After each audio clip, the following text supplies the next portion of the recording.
बिहार विशेष विदेशी ज्ञान रिलेशन के दृष्टिकोण से महत्वपूर्ण माना जाता है और इसमें तथ्यात्मक आंकड़े भी आते हैं।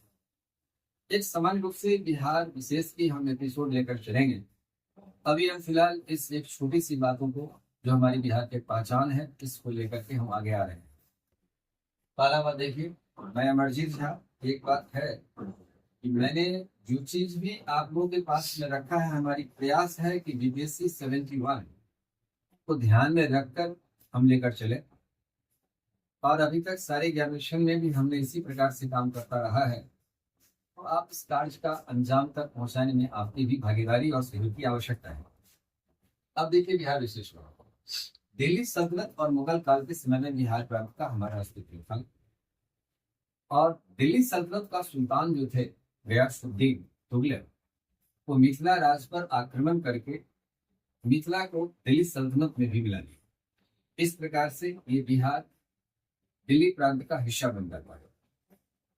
उसके बाद मुगल काल के दौर में भी रहा, लेकिन डाउनफॉल ऑफ मुगल एम्पायर, इसके भीतर में मामला कुछ गंभीर होता है, जहां पलासी की लड़ाई जब बंगाल में होती है, सिराजुद्दौला और अंग्रेजी सेना के बीच में होती है, तो इलाहाबाद की संधि अगस्त 1765 में हुआ। बक्सर की लड़ाई 22 अक्टूबर 1764 को हुई। फिर अगस्त 1765 में इलाहाबाद में संधि हुई, इसलिए इलाहाबाद संधि के नाम से जाना जाता है। इसके बाद शाह आलम यानी परवर्ती मुगल का एक था शाह आलम द्वितीय के समय में यह इलाहाबाद संधि होती है। ब्रिटिश ईस्ट इंडिया कंपनी का नेतृत्व कर रहे थे उस समय लॉर्ड क्लैर्क, और लॉर्ड क्लैर्क की बीच में संधि हुई, जिस संधि के तहत बंगाल, बिहार, उड़ीसा की जो दीवानी अधिकार था, यह दीवानी अधिकार कंपनी को मिल जाता है और निजामत का अधिकार नवाब के हाथों में रह जाता है। लेकिन बंगाल का नवाब उस समय कठपुतला हो चुका था और अंग्रेजी ईस्ट इंडिया कंपनी की जो शासन थी वह इसको अपने अधीन ला करके बंगाल को धीरे धीरे अपने कब्जा में लेने का प्रयास किया और सफल भी हुआ। मुगल प्रांत में सबसे बड़ा समृद्ध प्रांत बंगाल होता था और ये बिहार उसी बंगाल के अधीन आ गया। इस सिलसिले में देखा जाए तो उस समय में मुस्लिम आक्रमणकारी के दौर में भी हमारा बिहार का अस्तित्व था। लेकिन जब समाज सुधार, भारत में समाज सुधार की घटनाएं बहुत विडंबना थी। मुस्लिम आक्रमण के बाद यहाँ की जो समाज थी, यह समाज या तो अपने उस धर्म और संस्कृति को अपने अधीन बनाए रखा, जिससे इसकी जो सांस्कृतिक चेतना था वह चेतना और बरकरार रहने का कार्य किया।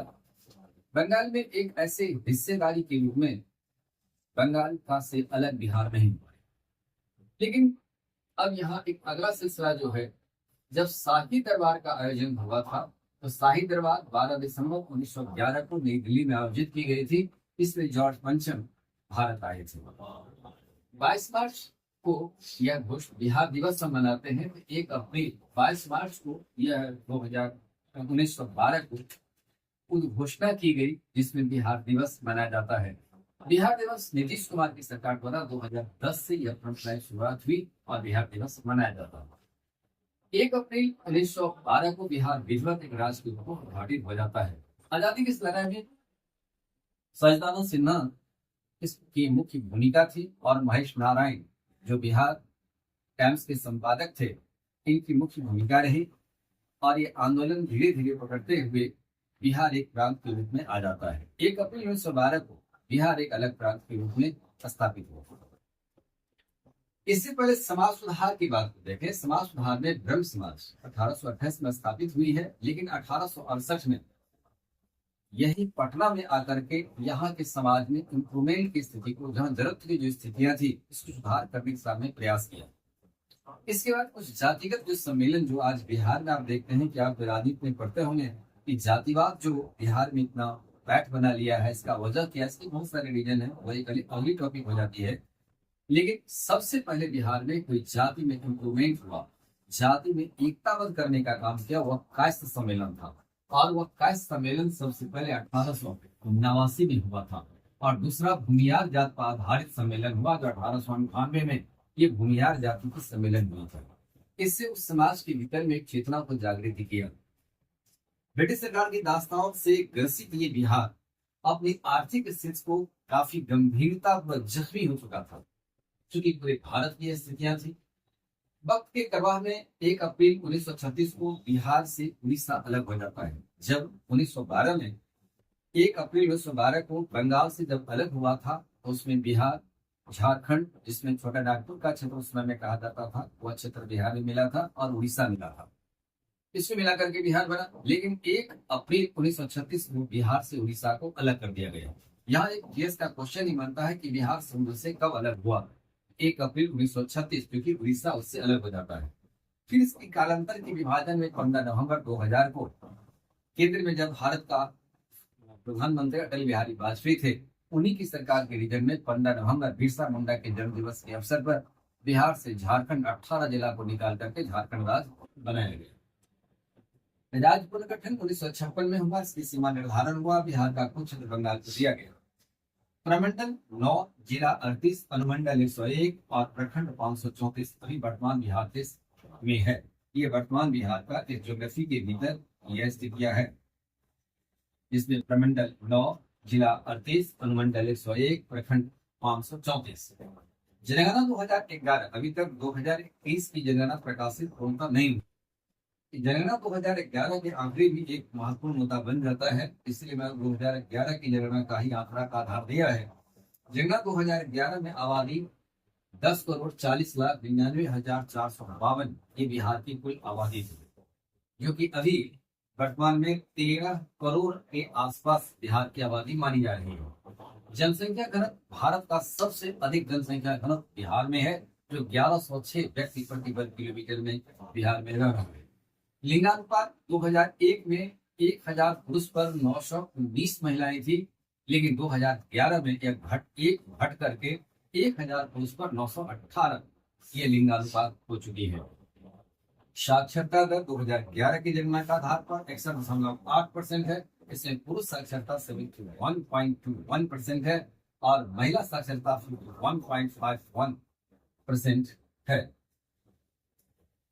उसके बाद विधानसभा 243, विधान परिषद 75, क्योंकि भूसंघात्मक सदन है। यहाँ लोकसभा 40, राज्यसभा में बिहार से 16 सदस्य जाते हैं। यदि कुछ नदियां को देखें, नदियां जो बिहार का, यदि नदी में हृदय देखा जाए तो गंगा नदी है। और गंगा एकमात्र किसी राज्य की राजधानी जो पटना है, वह गंगा नदी किनारे है।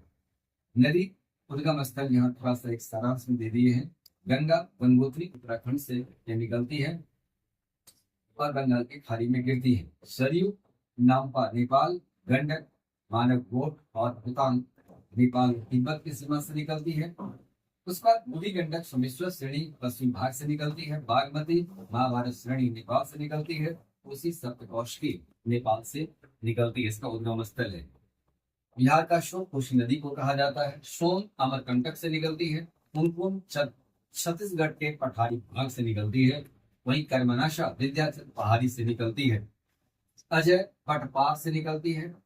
इसी संदर्भ में कोशी जो बिहार की शोक कही जाती है, नदी जोड़ने की योजना जो वाजपेयी जी की एक उद्देश्य रहा था, इस पर उस सरकार ने पहल भी किया है।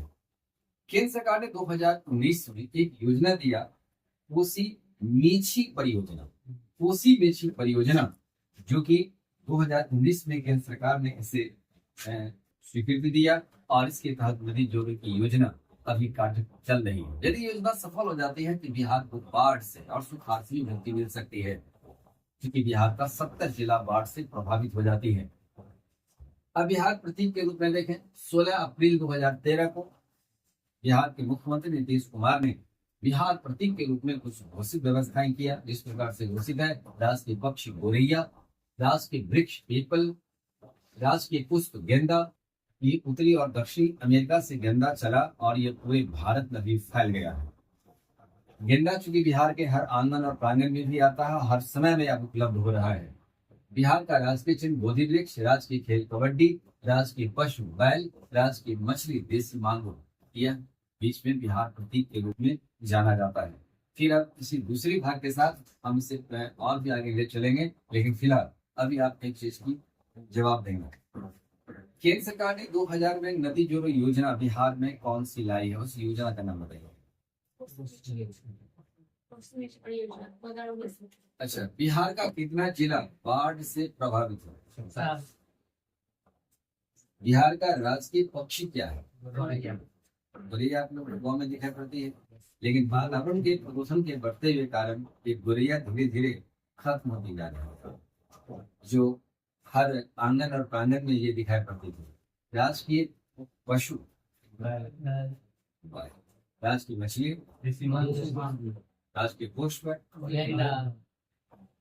बिहार की कुल आबादी 2011 की जनगणना के अनुसार कितनी है? विधान परिषद सदस्य कितना है? बिहार का उच्च सदन का नाम क्या है? निम्न सदन। बिहार से सबसे दिलचस्प विभाजन करके झारखंड बनाया गया। झारखंड का निर्माण कब हुआ? किसी एक शख्सियत का जन्मदिन भी था। ठीक है, इसी प्रकार से सांकरे को आप ध्यान में रखेंगे। लेकिन एक बात, नदी की गंगा तो बताएंगे तो आप लोग तो पूछेंगे तो आप लोग बता ही दीजिएगा, लेकिन एक बताइए, गंडक का उद्गम स्थल कहाँ? कोशिका, बागमती, कमला बलान। आज है प्रोनाउंसिएशन ठीक रखिए, बट पार याद कीजिएगा, प्रोनाउंसिएशन ठीक रहेगा, लंबा समय तक याद रखिए। ठीक है, इसी प्रकार से उसके रिवीजन करते रहिए।